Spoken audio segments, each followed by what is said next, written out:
تو یہ بھی درست ہے۔ اس طرح چاشت کی نماز ہے، جب سورج خوب اونچا ہو جائے اور دھوپ تیز ہو جائے تب کم از کم 2 رکعت نفل پڑھ لے، یا اس سے زیادہ پڑھ لے، یعنی 4 بھی یا 8 رکعت یا 12 رکعت پڑھ لے، اس کو چاشت کہتے ہیں، اور اس کا بھی بہت زیادہ اجر ہے۔ اوابین کے نفل ہیں، یہ مغرب کی نماز کے بعد پڑھے جاتے ہیں، فرض اور سنتیں ادا کرنے کے بعد کم از کم 6 اور زیادہ سے زیادہ 20 رکعتیں ہیں، کم از کم 6 رکعتیں پڑھ لیا کریں۔ اور اسی طرح تہجد کی نماز ہے کہ رات کو عشاء کے بعد جب سونے کے لیے لیٹے تو تہجد کا ارادہ کر لے، نیت کر لے، اور تہجد میں اٹھ کر 2 رکعت نماز پڑھ لے۔ یہ اللہ تعالیٰ کے نزدیک بہت مقبول ہے اور سب سے زیادہ اس کا ثواب ملتا ہے۔ تہجد کی کم سے کم 4 رکعتیں اور زیادہ سے زیادہ 20 رکعتیں ہیں۔ اگر وقت نہ ہو تو 2 ہی رکعتیں پڑھ سکتا ہے۔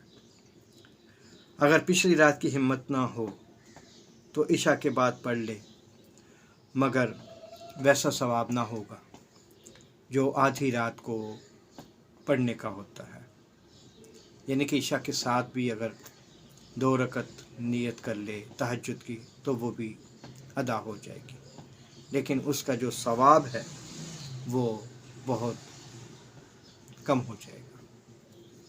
صلاۃ التسبیح، اس کا حدیث شریف میں بڑا ثواب آیا ہے۔ حضرت محمد صلی اللہ علیہ وآلہ وسلم نے اپنے چچا حضرت عباس رضی اللہ تعالیٰ عنہ کو یہ نماز سکھائی تھی، اور فرمایا تھا کہ اس کے پڑھنے سے تمہارے سب گناہ اگلے پچھلے نئے پرانے چھوٹے بڑے معاف ہو جائیں گے، اور فرمایا تھا کہ اگر ہو سکے تو ہر روز یہ نماز پڑھ لیا کرو، اور روزانہ نہ پڑھ سکو تو ہفتے میں 1 دفعہ پڑھ لیا کرو، ہفتے میں نہ پڑھ سکو تو مہینے میں 1 دفعہ پڑھ لیا کرو، مہینے میں نہ پڑھ سکو تو سال میں، اور اگر سال میں نہ پڑھ سکو تو پوری زندگی میں 1 دفعہ یہ نماز پڑھ لیا کرو۔ اور اس کے پڑھنے کی ترتیب یہ ہے کہ 4 رکعت کی نیت باندھے اور سبحانک اللہم اور الحمد اور سورت پڑھنے کے بعد سبحان اللہ والحمد للہ ولا الہ الا اللہ واللہ اکبر 15 دفعہ پڑھے، اس کے بعد رکوع میں جا کے 10 دفعہ پڑھے، پھر رکوع سے اٹھ کر یہی دعا 10 دفعہ پڑھے، پھر سجدے میں جائے 10 دفعہ پڑھے، سجدے سے بیٹھے پھر 10 دفعہ پڑھے، اور دوسرا سجدہ کرے پھر 10 دفعہ پڑھے، پھر دوسرے سجدے کے بعد بیٹھ کر 10 دفعہ پڑھے، اور کھڑے ہو کر 15 دفعہ پھر اسی ترتیب سے یہ نماز پڑھے۔ اور 1 رکعت میں یہ 75 دفعہ ہوتی ہے، اور 4 رکعت کی جو نماز ہوتی ہے اس میں 300 بار یہ کلمات پڑھنے ہوتے ہیں۔ اگر کوئی اس تسبیح میں سبحان اللہ والحمد للہ لا الہ الا اللہ واللہ اکبر ولا حول ولا قوت الا باللہ کا اضافہ کر لے تو یہ اور بہتر ہے۔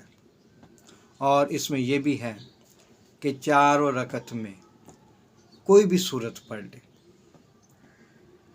اور اس طرح ایک سفر کے نفل ہیں، جب کوئی شخص اپنے وطن سے سفر کرنے لگے تو اس کے لیے مستحب ہے کہ وہ رکعت گھر میں پڑھ کر 2 رکعت گھر میں پڑھ کر سفر کرے، اور جب سفر سے آئے تو مستحب ہے کہ پہلے مسجد میں جا کر 2 رکعت نماز پڑھ لے، اس کے بعد اپنے گھر جائے۔